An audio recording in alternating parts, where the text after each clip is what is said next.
औज़ुबिल्लाहिमिनश्शैतानिर्रजीम बिस्मिल्लाहिर्रहमानिर्रहीम। आज जो टॉपिक हम डिस्कस करेंगे वो है मार्कोनिकॉफ रूल या मार्कोनिकॉफ रूल भी कहते हैं। इसको प्रपोज किया था मार्कोनिकॉफ ने इन 1865।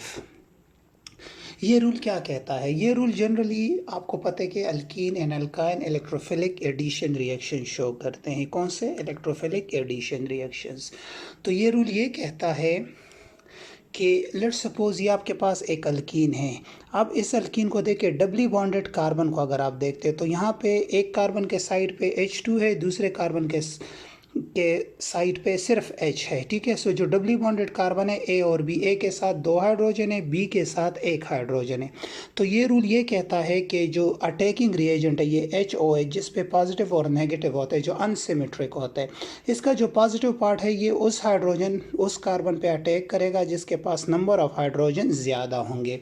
सो according to this rule, when asymmetric reagent वो जिसमें अनइक्वल डिस्ट्रीब्यूशन ऑफ इलेक्ट्रॉन हो, अगर रिएक्ट करे किसके साथ? एसिमेट्रिक अल्कीन के साथ। वो अल्कीन जिसके डबली बॉन्डेड कार्बन के साथ नंबर ऑफ हाइड्रोजन मुख्तलिफ हो, then the positive end of reagent attacked on that carbon, जो पॉजिटिव एंड है रिएजेंट का वो उस कार्बन पे अटैक करेगा जिसके पास क्या ज़्यादा हो? नंबर ऑफ हाइड्रोजन ज़्यादा हो। ठीक है। So according to this rule, when asymmetric reagent like HOH water जो है react with asymmetric alkene, then the positive part of the reagent attacked on that carbon which have greater number of hydrogen. ठीक है। अब ये क्यों attack करता है? ये इसलिए अटैक करता है, अगर आप देखें यहाँ पे 2 कंडीशन हो सकती है कि ये जो H है ये तो या इस कार्बन पे अटैक करेगा या H इस कार्बन पे अटैक करेगा। 2 ही कंडीशन हो सकती है। अब कंडीशन 1 को देखें, if hydrogen attacked on carbon A, वो कार्बन पे अटैक करता है जिसके पास ग्रेटर नंबर ऑफ हाइड्रोजन होता है, मतलब जो मार्कोनिकॉफ रूल कहता है। कौन सा रूल?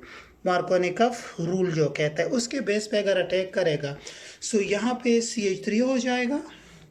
ठीक है। यहाँ पे CH और यहाँ पे CH3। सो यहाँ पे अगर दोनों साइडों पे देखें इस कार्बोकेटाइन के, ठीक है, सो यहाँ पे 2 अल्काइल ग्रुप से जो इस कार्बोकेटाइन को क्राउडिंग के ज़रिए छुपा देता है, या ये इलेक्ट्रॉन डोनेटिंग ग्रुप्स भी है तो इसकी इलेक्ट्रॉनिक डेंसिटी पूरा भी कर सकती है, जिसकी वजह से ये सेकेंडरी कार्बोकेटाइन स्टेबल हो जाता है। अब अगर आप कंडीशन 2 को देखें, अगर ये हाइड्रोजन इस B कार्बन पे अटैक करे, इस पे अगेंस्ट मार्कोनिकॉफ रूल, तो क्या होगा?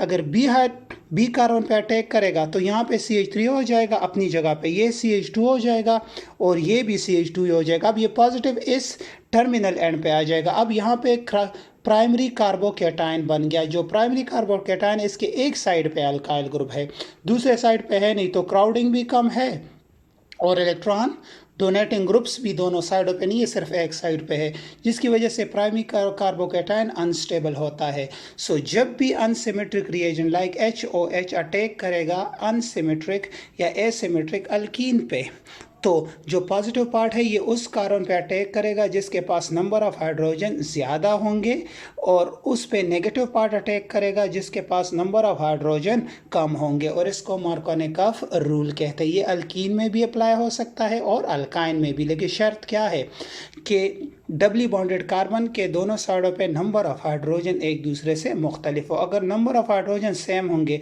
तो H किसी भी कार्बन के साथ अटैच्ड हो सकता है या किसी भी कार्बन पे अटैच्ड कर सकता है।